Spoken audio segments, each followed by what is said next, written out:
To White Haven, please.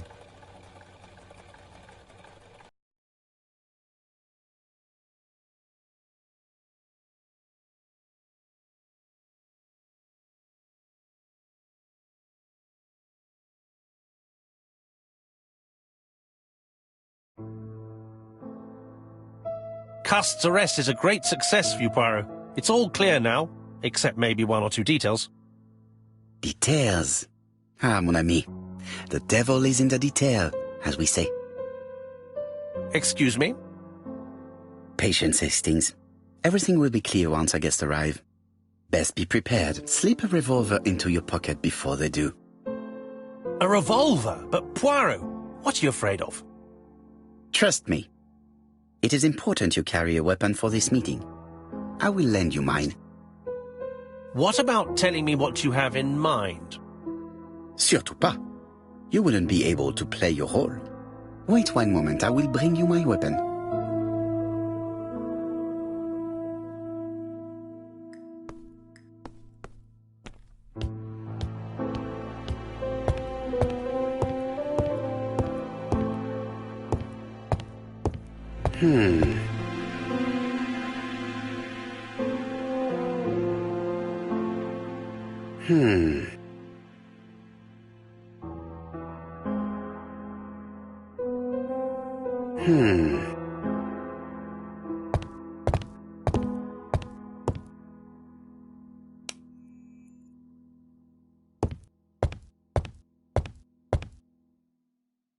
The white ammunition are blank cartridges. The others are real bullets.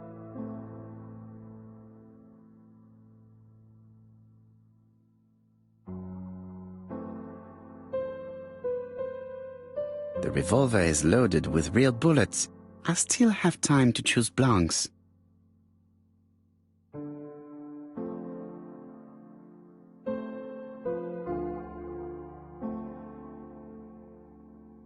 The revolver is loaded with blanks. I still have time to choose real bullets.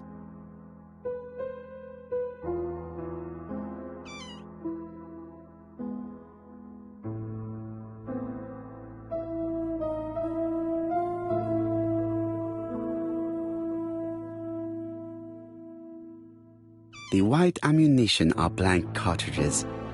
The others are real bullets. The revolver is loaded with real bullets. I still have time to choose blanks.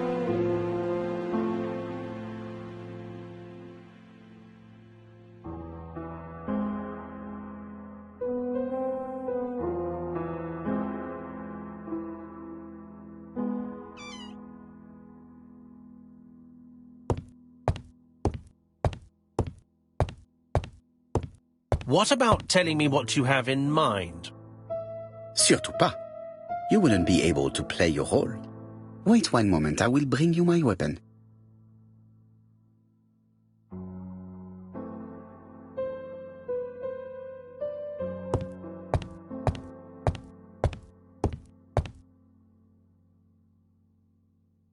Daily Flicker, September the 11th, 1935. ABC affair, Terminus Doncaster, Japp and Poirot arrest the killer. A.B. Cust is the name of the alphabet murderer.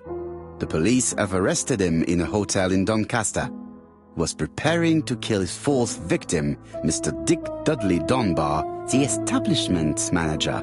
Mr. Dunbar owes his life to the miraculous intervention of Inspector Japp of Scotland Yard and Detective Hercule Poirot. The Lancet, September 11th, 1930. How assertive. But his amnesia.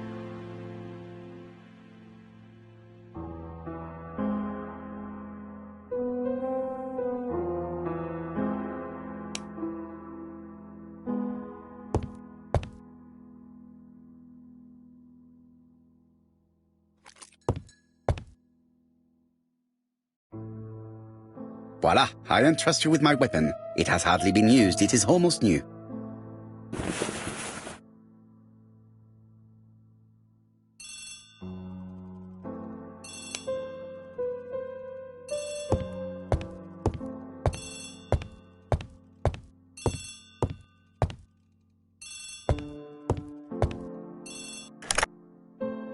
Chief Inspector, is that you?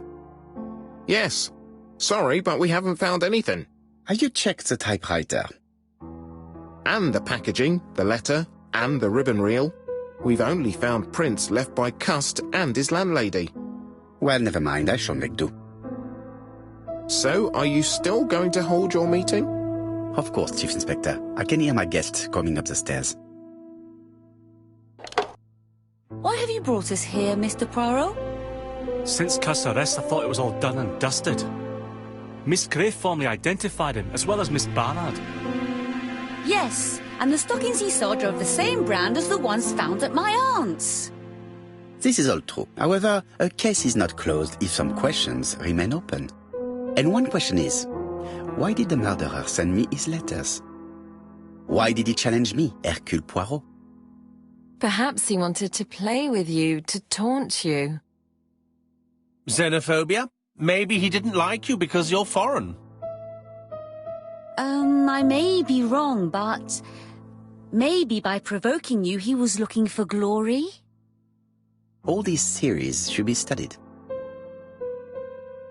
Let us now try and get our brain cells to work.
Is everything clear now?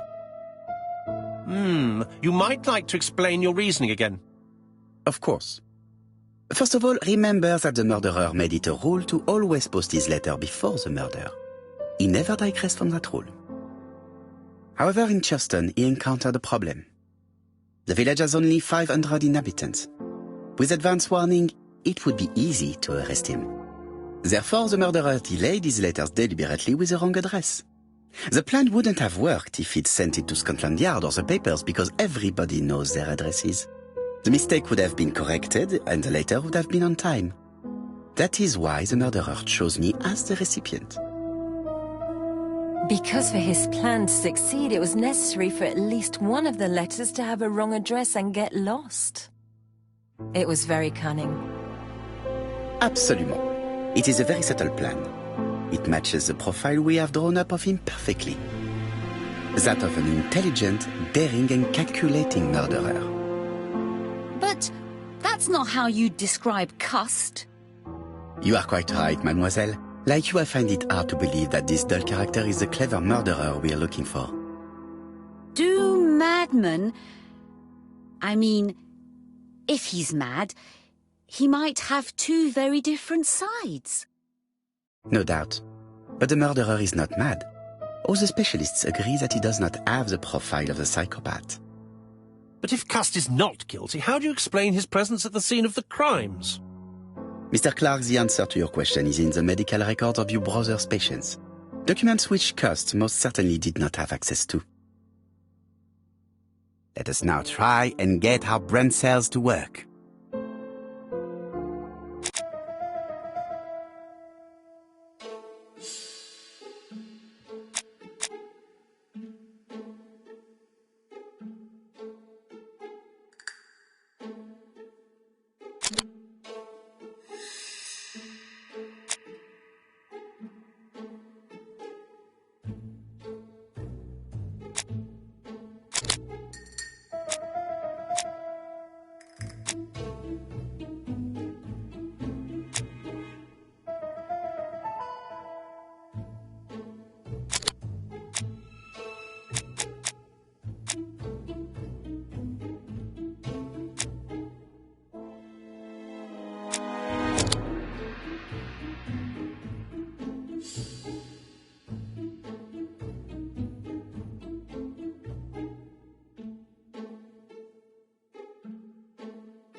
Dr. Clark's patient's records provided a very useful list of potential victims, sorted by alphabetical order.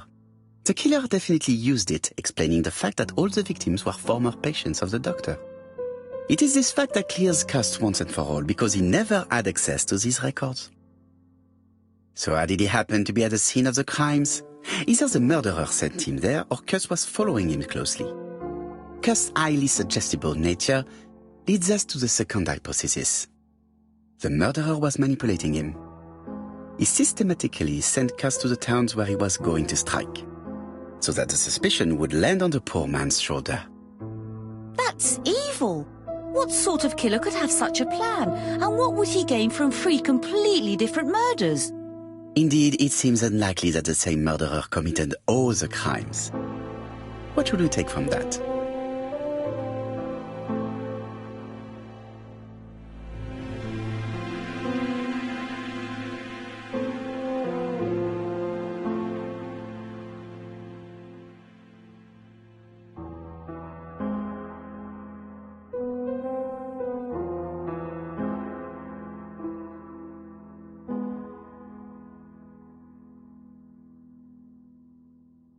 Just one murder was of benefit to the murderer, the others were just diversions.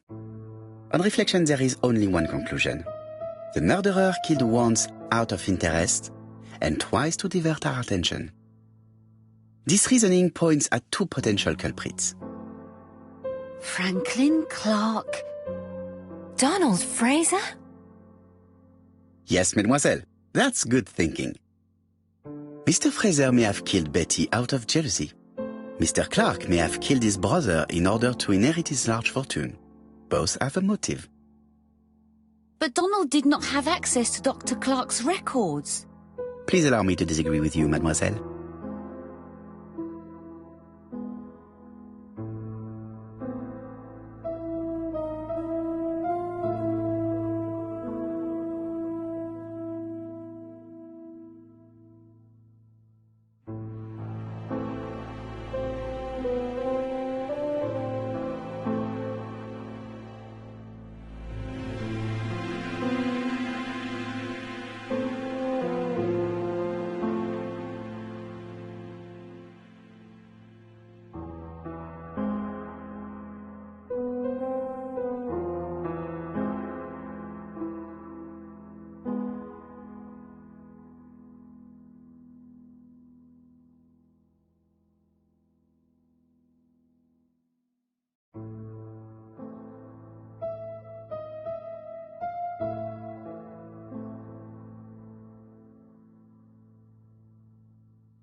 He used to holiday in Tristan. But not at all. Every year I visit the Isle of Skye and I'm well known there. Oui, please excuse me. It was a slip of the tongue. This is what I wanted to say. Donald, Sir Carmichael was one of your firm's customers. We found a surveyor's report among his papers that proves it. It doesn't prove that I went to Comeside. You could have done it. And you may have used the opportunity to take a look at Sir Carmichael's records. You think I'm guilty? You or Mr. Franklin Clark? That's ridiculous. Both of you have a motive.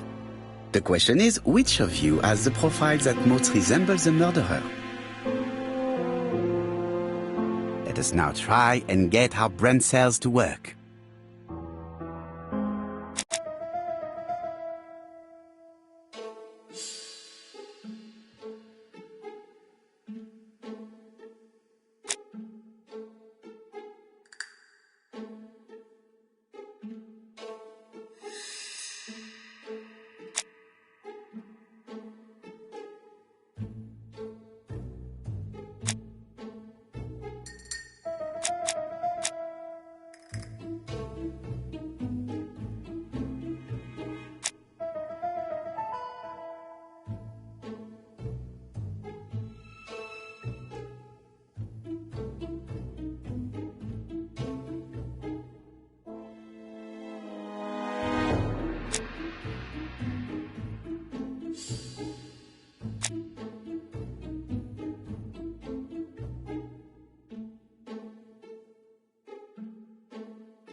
Ladies and gentlemen, Donald may share many character traits with the murderer, but he does not have his cold indifference. He has a temper.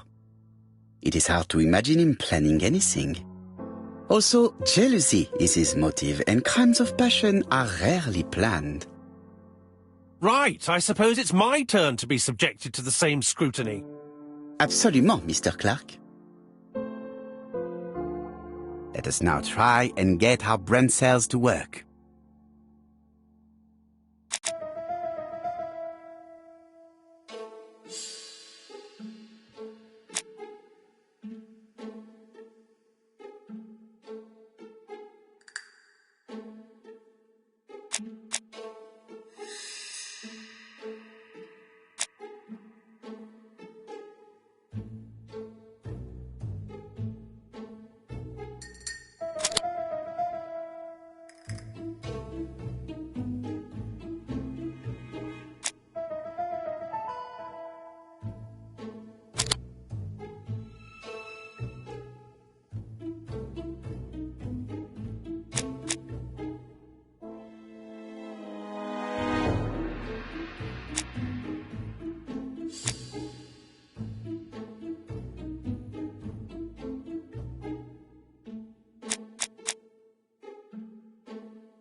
As you have all seen, there is a disturbing similarity between Mr. Clark's profile and that of the killer. In actual fact, it is exactly the same. Mr. Poirot, your psychological studies are interesting, but your conclusions do not add up. Why would I have wished my brother's death? The inheritance is lawfully mine. I just have to wait. No, you had to act quickly.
Because of Miss Grey. Mademoiselle, although you haven't been telling the truth, there is no doubt in my mind that you would have found a way to marry Sir Carmichael after Lady Clark's death. For you, Mr. Clark, it was a disaster. If Miss Grey had children by your brother, you would not have inherited a thing. You realized the danger after reading several letters from Comside, especially one in which your brother opened his heart to you. So you hurried home from China, and you took action. In truth, Cust was no more than a puppet manipulated by the real culprit. You, Mr. Clark. Such an imagination, Mr. Poirot.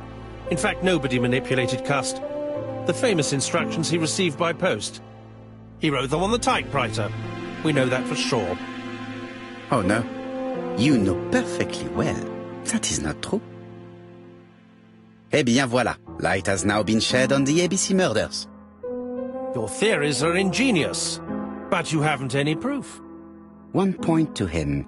For the moment, I have no material proof. Either I admit to it, or I bluff.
Proof is easy to find now that we know where to look.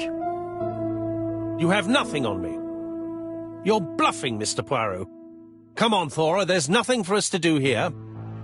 Don't touch me. Thora! I understand why you never wanted to lend me your new typewriter, and why you were searching through your brother's things. And the hole you dug on the moors. What did you hide there? The knife you used to kill your brother? All right. Well played. I lose. The game's up.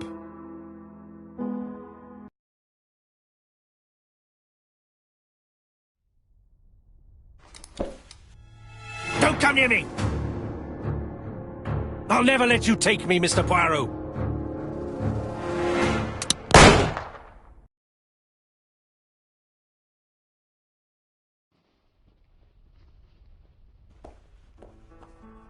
Took the law into his own hands. He had no right. He should have paid for his crimes. I should have expected what he did. Come on, Poirot. Everybody makes mistakes. Exactly. Hastings, if one day I sound pretentious, please whisper these 3 letters in my ear. ABC. They shall remind me that we all have our limits, even me.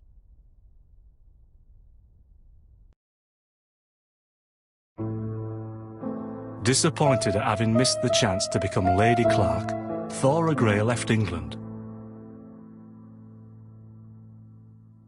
Donald Fraser and Megan Barnard married. On Poirot's recommendation, Mary Drower started to work for Lady Clark. The elderly lady's condition suddenly took a turn for the better. And a few months later, to Dr. Logan's great surprise, she was back on her feet again. According to this eminent physician, it appears to be an extremely rare case of spontaneous remission. Lady Clark has enjoyed very good health ever since.